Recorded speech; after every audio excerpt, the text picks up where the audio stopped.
Good day, everyone, and welcome to another episode of our Tax 101 Guide in Income Taxation, where we can talk about anything under tax. For today's episode, our topic is corporate taxpayers.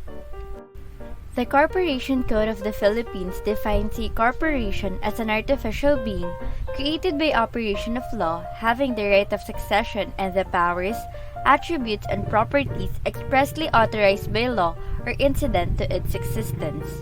For purposes of income taxation, the tax code provides that the term corporation shall include partnerships, no matter how created or organized, joint stock companies, joint accounts, associations, or insurance companies.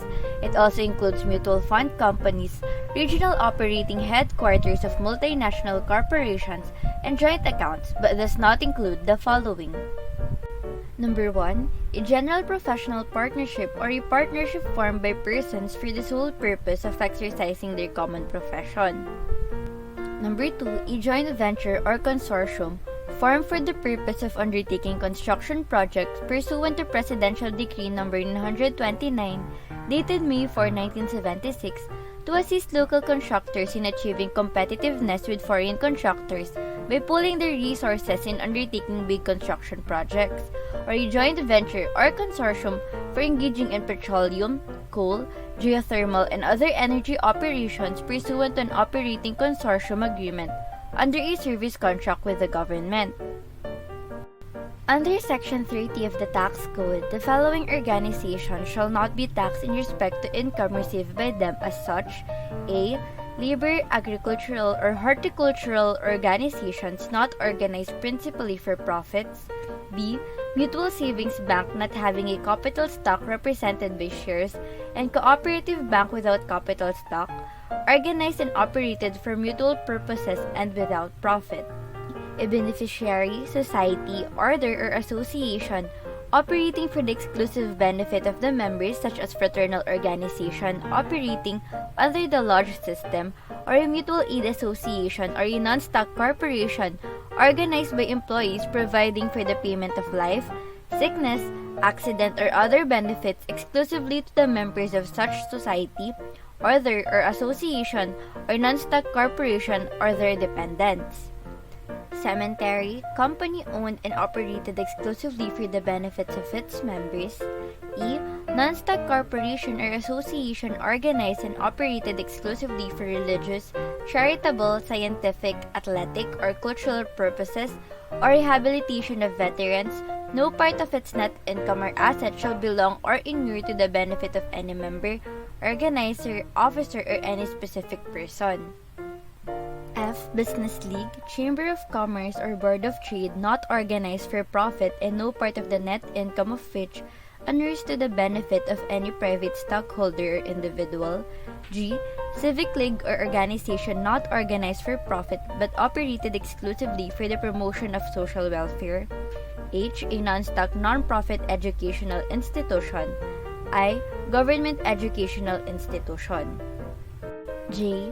Farmers or other mutual typhoon or fire insurance company, mutual ditch or irrigation company, mutual or cooperative telephone company, or like organizations of a purely local character, the income of which consists solely of assessments, dues, and fees collected from members for the sole purpose of meeting its expenses. And K. Farmers, fruit growers, or like associations organized and operated as a sales agent for the purpose of marketing the products of its members and turning back them the proceeds of sales less the necessary selling on the basis of the quantity of produce finished by them. Corporations for tax purposes are classified as domestic corporation, resident foreign corporations, and non-resident foreign corporations. Domestic and foreign corporations may also be classified as special corporations.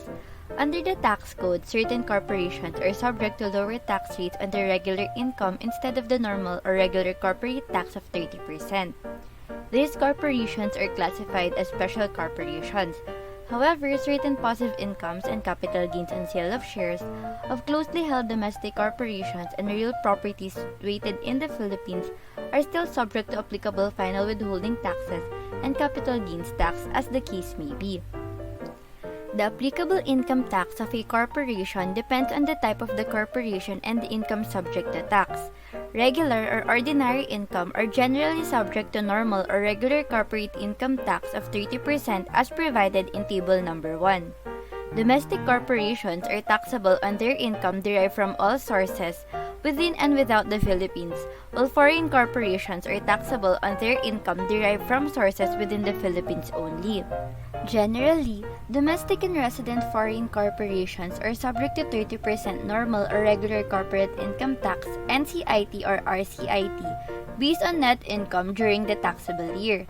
However, a minimum corporate income tax (MCIT) of 2% on gross income is imposed upon domestic and resident foreign corporations beginning on the fourth taxable year immediately following the taxable year in which such corporation commenced its business operations.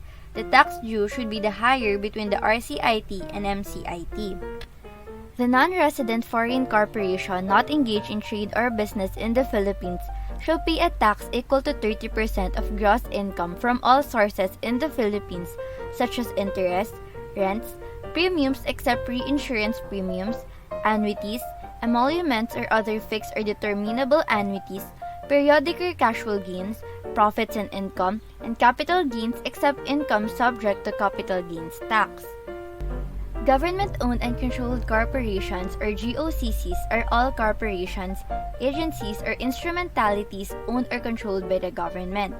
Under Section 27C of the Tax Code, as amended, GOCCs shall pay such tax rates of tax upon their taxable income as are imposed upon corporations or associations engaged in similar business, industry, or activity except the following tax-exempt GOCCs as provided by law: Government Service Insurance System or GSIS, Social Security System or SSS, Philippine Health Insurance Corporation or PHIC, and local water districts under RA 10026.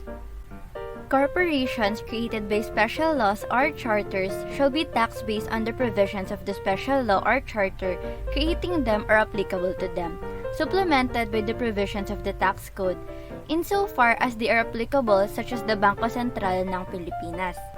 Section 3 of the Revenue Regulation 2 of 2019 dated January 15, 2020 provides that the BSP shall be exempt from all national internal revenue taxes on income derived from its governmental function, specifically a.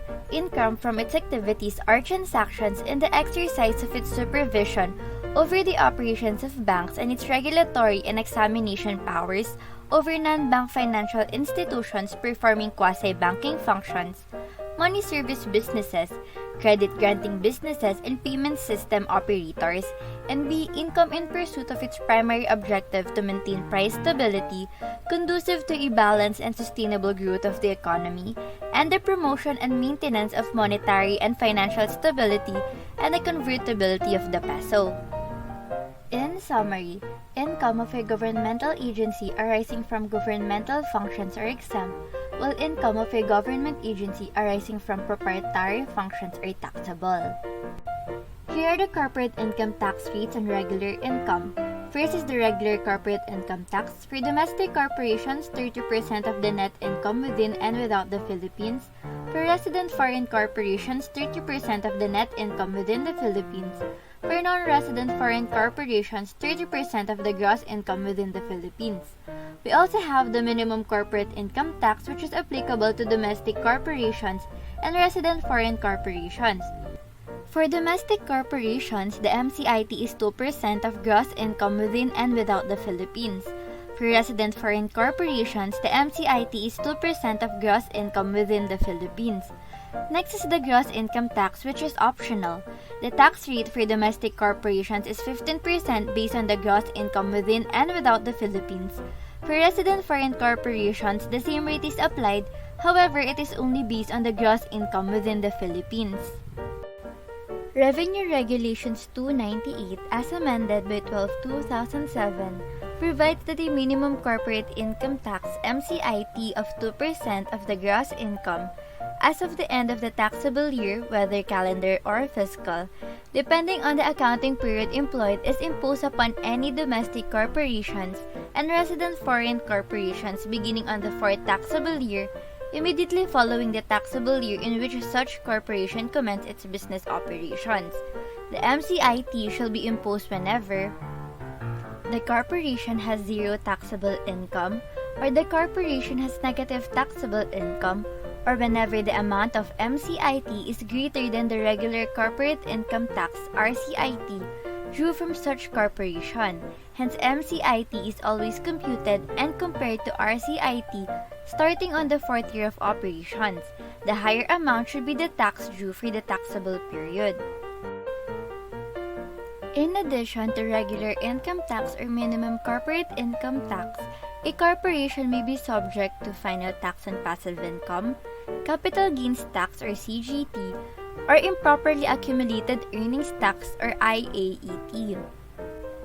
For purposes of MCIT, the taxable year in which the business operations commence shall be the year in which the corporation registered with the BIR.